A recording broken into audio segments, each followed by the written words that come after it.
Lafayette, uma cidade que fica a aproximadamente 100 quilômetros de Belo Horizonte. É aqui que começa uma grande história.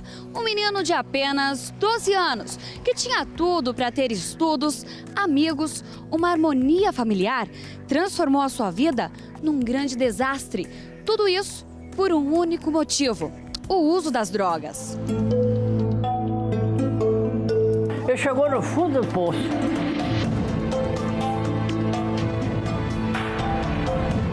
E droga é o seguinte, tem dois caminhos: ou vai preso ou morre. A droga tem esse problema, ela tira tudo de bom que você tem, ela quer tirar da você. Eu senti que o traficante foi realmente para matar ele mesmo, se ele não pagasse essa dívida. Só que também tentava ajudar ele, ele não se ajudava.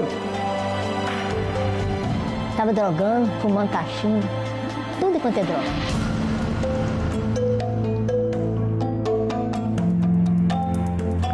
Os vícios entraram na minha vida quando eu tinha de 12 para 13 anos. Na verdade, quando eu comecei a trabalhar muito cedo, até com o objetivo de ajudar a família, né? Meus irmãos todos sempre trabalharam, e eu comecei a trabalhar num bar.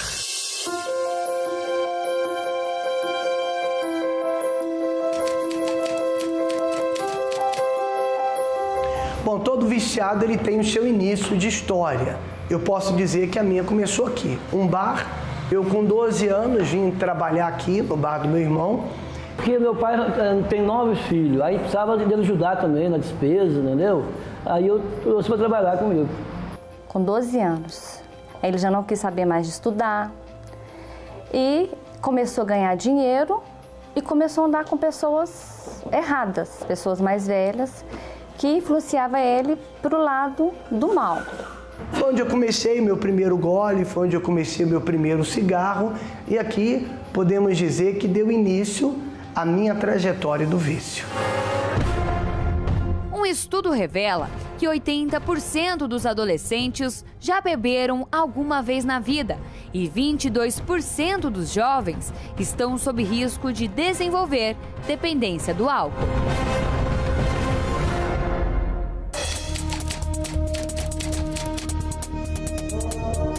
E você vai tendo curiosidade de conhecer outras drogas. No meu caso foi assim. Então eu comecei o lance, eu achei bacana, a sensação boa, né? A verdade, a droga, ela tem esse poder de enganar. E já quis conhecer a maconha. Na época tinha uns amigos de infância, os amigos de rua, a gente jogava bola junto, a gente brincava junto. Então a nossa brincadeira começou a mudar um pouco. Matava a aula, porque não tinha vontade nem de estudar, você queria só usar droga, só usar droga. A droga tem esse problema, ela tira tudo de bom que você tem, ela quer tirar da você. O ritmo de vício que era só fim de semana, era só de sábado para domingo, começou na sexta, depois antecedeu para quinta-feira, para quarta-feira, até o momento em que nós usávamos todos os dias. O perfil dos usuários de drogas no Brasil é de cada vez mais jovem. De acordo com dados divulgados pela Secretaria Nacional Antidrogas, crianças começam a consumir drogas por volta de 9 a 10 anos de idade. O nosso organismo, ele fica maduro no final da adolescência e início da idade adulta, lá pelos 18 anos de idade. Então você pensa, você tem um fígado ainda imaturo, você tem órgãos internos ainda imaturo, você tem um cérebro em desenvolvimento.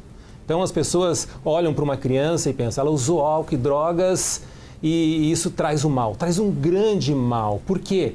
Com certeza vai destruir um organismo que está em formação.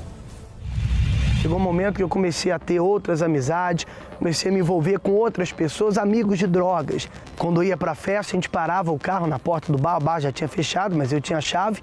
Ali eu abri o bar e a gente carregava o carro. Bom, essa aqui é uma das estradas que a gente pegava, BR-040, indo para as cidades em busca de festa, Barbacena, Congonhas, Carandaí. Então a gente juntava uma turma dentro do carro, já com a bebida, já com a droga. A gente nem esperava chegar no local, uma vez que nós, com os vidros fechados, na época a gente chamava de sauna, Então a gente começou a fumar maconha, mesclada, maconha com crack. E o rapaz que estava no carro dirigindo, ele apagou. Na hora um pega o volante, outro tenta pisar no freio e o carro saiu para fora da pista em tempo de acontecer um acidente trágico. Isso não foi motivo para ninguém voltar para casa, porque o viciado, infelizmente, é assim, né? Ele não pensa nas consequências. Uma festa chamada Festa da Batata, em Ouro Branco, e a festa é a semana inteira. Foi quando eu conheci a cocaína.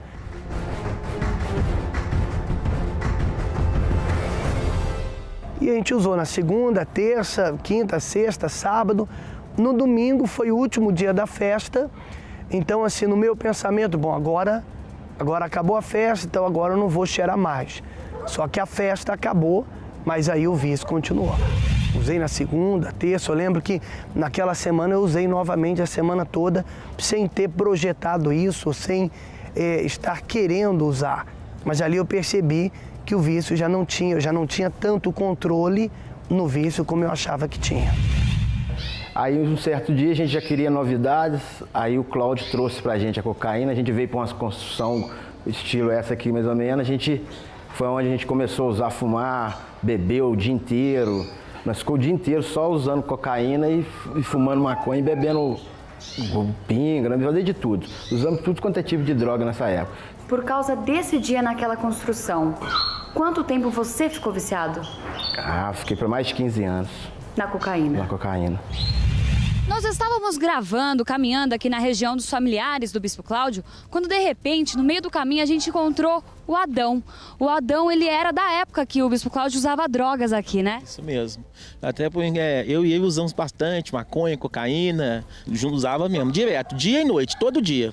E o que a droga fez na sua vida? O que você chegou a passar por causa da droga? Quais drogas você usou? Bom, eu comecei da maconha eu passei para cocaína, da cocaína eu conheci o crack, que no caso foi o meu fundo de poço, foi o crack. Segundo uma pesquisa, o Brasil é o maior mercado do mundo de crack e o segundo de cocaína. Somente no último ano, 2,3 milhões de pessoas experimentaram esses tipos de drogas. O que chama atenção é que 442 mil foram adolescentes. Muitas vezes eu vim embora para casa e no outro dia eu não lembrava como eu tinha chegado em casa. Deixava o carro na rua e voltava a pé, de tão alucinado, de tão bêbado que estava, de tão drogado que estava. Teve episódios onde eu fui abordado por um policial na rodoviária da cidade. Eu vim me dar conta disso depois, porque no dia, na época, eu estava muito louco, eu estava muito bêbado. Eu vi aquele cidadão, né, bem jovem, à época, e o que acontece? Uma roupa muito bem vestido e diferenciado aí dos outros que ali frequentam, né? Chegar e eu vi que ele estava bastante transtornado, era uma pessoa que não estava em si, exigindo bebida. Queria beber, por volta de 6h15 da manhã já queria beber mais, gritando com o atendente lá do bar que queria beber. E eu notei aquilo, que lá mexeu muito comigo. Nós chegamos, conversei com ele e levei ele até o posto policial nosso. Então, conversando com ele, ele confessou para mim que tinha feito uso de droga, de cocaína, que ele queria beber mais, que ele já aguentava, queria ficar mais transtornado, queria ficar mais fora de si. E sempre vivia assim. Nunca bebia pouco, nunca fumava pouco, tudo era intensamente. Num pré-carnaval também, próximo à residência dele, aqui, quando eu morava aqui em Lafayette, aqui também, presenciei ele também bastante alterado. Abordei ele, expliquei para ele, falou comigo, não, eu vou sair dessa. E ele não tinha saído. Ele falou comigo quem era a família dele, eu fui procurar eles para tentar chegar e ajudar ele, porque não era aquela pessoa que estava nele. Então ele foi atrás de mim no meu serviço para falar que era para a gente tomar cuidado, porque a polícia estava de olho nele, esperando ele só completar 18 anos, que ia colocar a mão nele, que ia prender ele. Mas a gente, com o sentimento da gente também, procurou a família para evitar um mal maior, né? Mas se eu pegasse com a droga ilícita, qualquer coisa, eu tinha que conduzir, que era o meu trabalho. Só que também tentava ajudar ele, ele não se ajudava.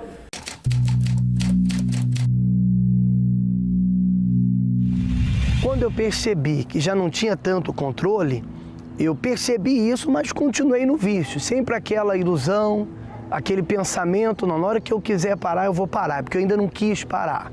Ele recebia o salário e viajava para uma cidade do interior. E lá ele ficava até acabar o dinheiro. Consumia drogas lá. Aí falava que perdia o dinheiro, eu tinha que mandar dinheiro para ir embora. Começou a dar muito trabalho, entendeu? Eu pegava e gastava esse dinheiro também, então um fim de semana acabava virando uma semana, 10 dias fora, sem vir trabalhar. Eu comecei a ir trabalhar no bar do meu irmão, ainda trabalhava, ainda drogado, quer dizer, na brisa, no efeito da droga, eu passava a madrugada toda bebendo, usando, ia direto para o bar, abrir o bar, até chegar um dia que eu tive um incidente. Tava tanta droga que pisou na panela de gordura, queimou o pé, falei, não tem jeito mais não. Eu falei com a minha mãe, vou mandar ele embora, entendeu? Pensa assim, droga é o seguinte, tem 2 caminhos, ou vai preso ou morre.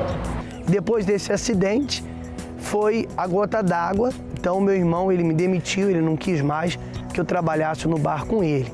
Aí começou uma outra fase da minha vida.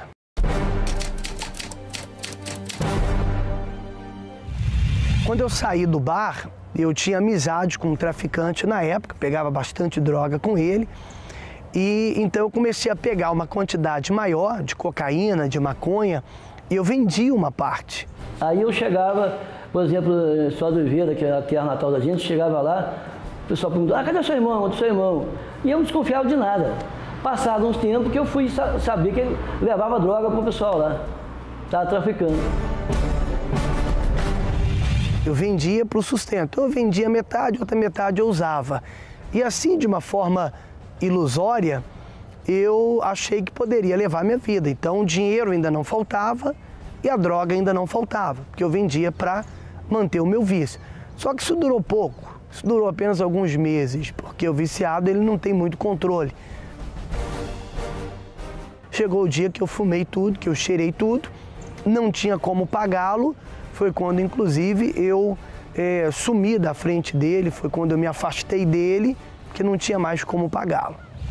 Foi quando um rapaz foi procurar ele lá no portão da nossa casa, né, que seria a casa da minha mãe. Muito estranho, um cara todo estranho, e eu vi que ele tinha uma arma na cintura. E procurando pelo Cláudio.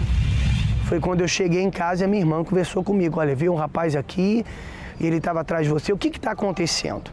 Eu falei com a minha irmã que era uma dívida de vício por conta de drogas. Eu senti que o traficante foi realmente para matar ele mesmo se ele não pagasse essa dívida.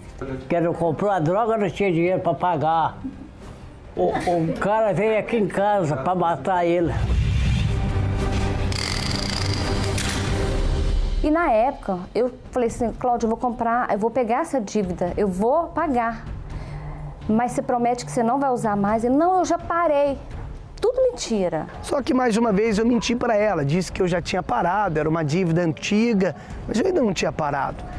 Eu peguei o dinheiro, eu queria ir no traficante pagar, só que ele falou, não, ele é perigoso, deixa que eu pago e tal.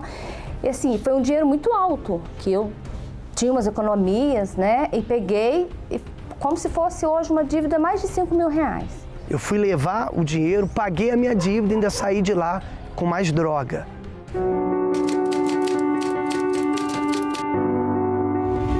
Até então minha família ouvia falar que eu usava, suspeitava.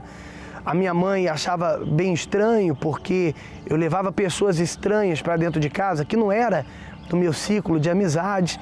Inclusive uma vez ela chegou a encontrar droga na bolsa de um deles. Eu achei droga lá e perguntei, a droga é sua? Eu falei, não é minha não, era dele sim. Então eu saía, usava droga, sempre dava uma desculpa, sempre manipulava. Então, por mais que suspeitavam com quase certeza, eles nunca até então tinham me visto usar. Não sabia de nada. Um dia ele passou aqui no bar, no boteco, bebeu lá, foi do médico trazer ele em casa. Isso tudo passou sem eu saber de nada.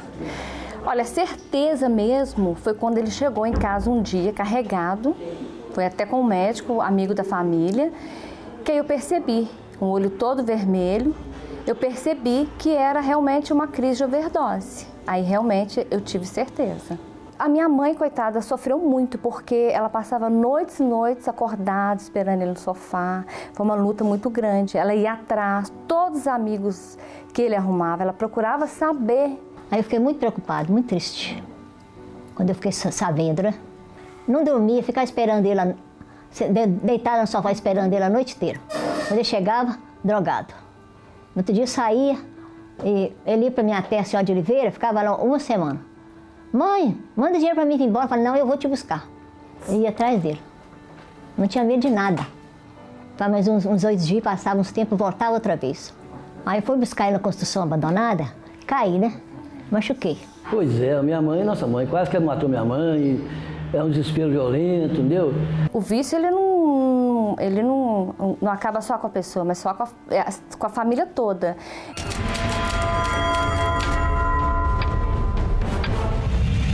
Chegou um ponto que, diante das drogas, do excesso de droga, do excesso do álcool, de bebida, eu cheguei a ter convulsões por conta do vício. Eu me lembro que estava num bar, bebendo, tinha acabado também de fumar, de cheirar, de usar várias substâncias, e estava num bar bebendo, jogando sinuca, e simplesmente do nada eu apaguei. Eu fui fazer alguns exames, minha mãe me forçou a fazer alguns exames, foi aonde então eu fui diagnosticado com esquizofrenia e bipolaridade.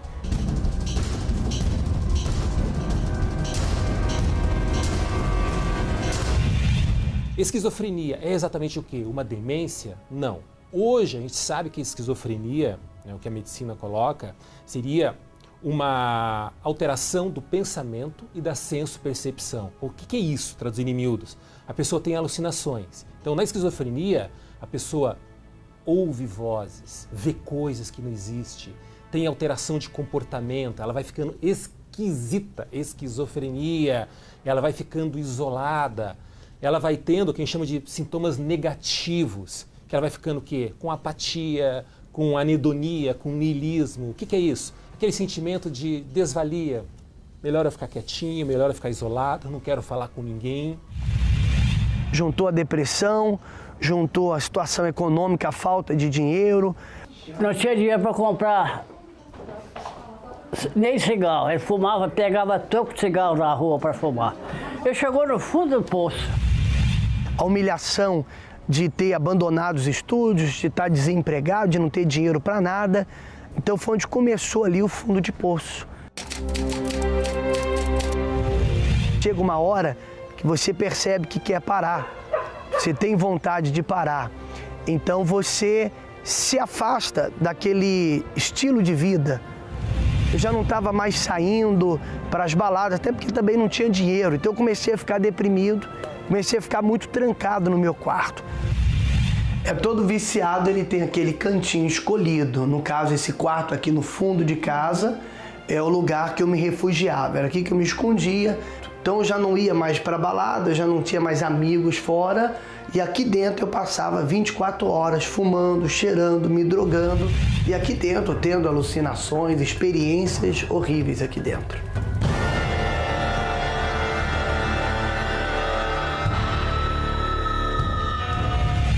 Aí eu chegava às 5 horas da manhã. Um dia eu acordei cedo. Abre aí, Cláudio. Tinha cocaína. E teve uma época que eu cheguei a colocar aqui uns adesivos. Esse guarda-roupa aqui é da época. E que ele tá bem... É o mesmo guarda-roupa? É o mesmo. Mais de 20 anos esse guarda-roupa. Você colou esses adesivos? Eu colei esses adesivos aqui. O quarto dele era cheio de adesivo, droga tô fora, droga é uma droga. Sempre muita mentira. Tá, eu criei o meu mundo, não ouvia ninguém, não respeitava ninguém, não obedecia a ninguém. Simplesmente, eu não dava ouvidos para ninguém. Conversava muito com ele. Dava muito bom conselho, né? Mas não ouvia. Quando eu vi que não tinha mais jeito, eu recorri a fé.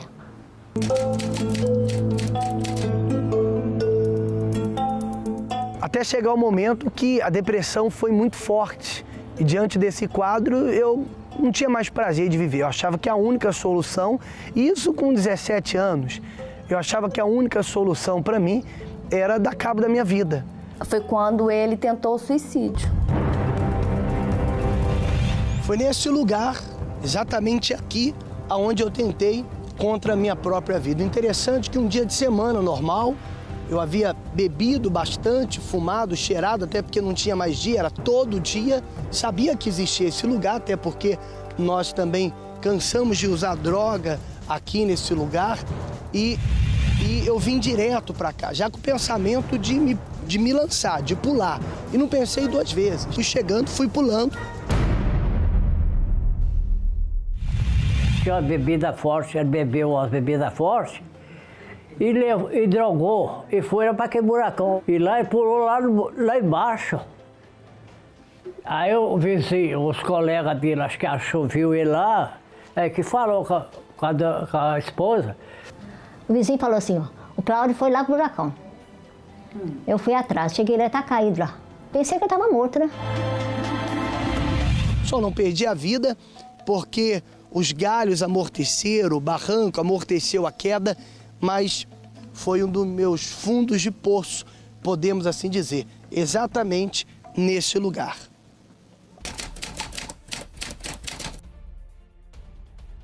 Minha mãe já vinha recorrendo à fé e eu, no caso, só piorando. Depois da tentativa de suicídio, acho que aí foi o fundo de poço. Aí a ficha caiu e eu entendi que eu precisava dar uma chance para mim mesmo. Ela sempre me convidava para ir no tratamento, mas eu sempre recusava. Falava mal, criticava, achava que não precisava, que não tinha necessidade, não tinha nada a ver. Nós tentamos de tudo. Até então, a minha mãe começou a buscar pela fé, porque ela tinha certeza que esse caminho ele ia ser curado, mas eu não acreditava. Depois que ele tentou suicídio, eu vi que não tinha mais jeito e ele aceitou ir comigo. No tratamento eu descobri que por trás do vício existe uma raiz, isso foi fundamental.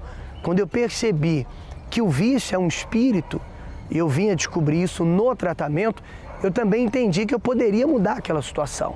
Uma vez ficando livre daquele espírito, uma vez ficando livre do causador do vício, então eu poderia mudar a minha vida. Foi aonde brilhou uma luz no fim do túnel. Então aí ele realmente começou a querer mudar, e junto com a minha mãe usando a fé. E a fé foi me fortalecendo. Então o pensamento que eu tinha, que para mim não tinha solução, que para mim não tinha jeito, que a única saída era dar cabo da minha vida, esse pensamento foi mudando. A minha mente foi mudando. E na luta da fé dela, ela conseguiu. Foi uma luta muito grande. Muitas preocupações. Lutei muito por ele. Depois de muita luta, hoje meu filho está curado. Eu queria pessoalmente agradecer ao senhor pela paciência, pela orientação, pelo cuidado. O senhor foi mais do que um policial, o senhor foi um amigo pra gente na época. Eu estou vendo que o senhor hoje é uma outra pessoa. Eu fico feliz de ter... Bem diferente da época, né? Graças a Deus. Eu fico feliz de poder ter sido, assim, o início, né, de tudo. Falar com o senhor, procure Deus. E o senhor procurou, hoje está aí, ó. Exato. O exemplo que o senhor, a todos aí. Parabéns. Deus abençoe. Amém. Obrigado. Hoje ele é um homem, assim, orgulho da família, que todo mundo se espelha nele, todo mundo admira o jeito dele. Hoje ele é admirável. Porque ninguém esperava dele virar essa pessoa que ele é hoje. E através dele é onde que a gente se espelha, igual eu no meu caso. Foi através dele que eu me espelhei a parar também com isso.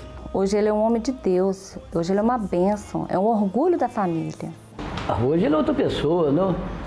Minha mãe fica muito satisfeita com, né, a situação que ele está hoje, né? Valeu a pena recorrer à fé. Hoje meu filho está curado há mais de 20 anos.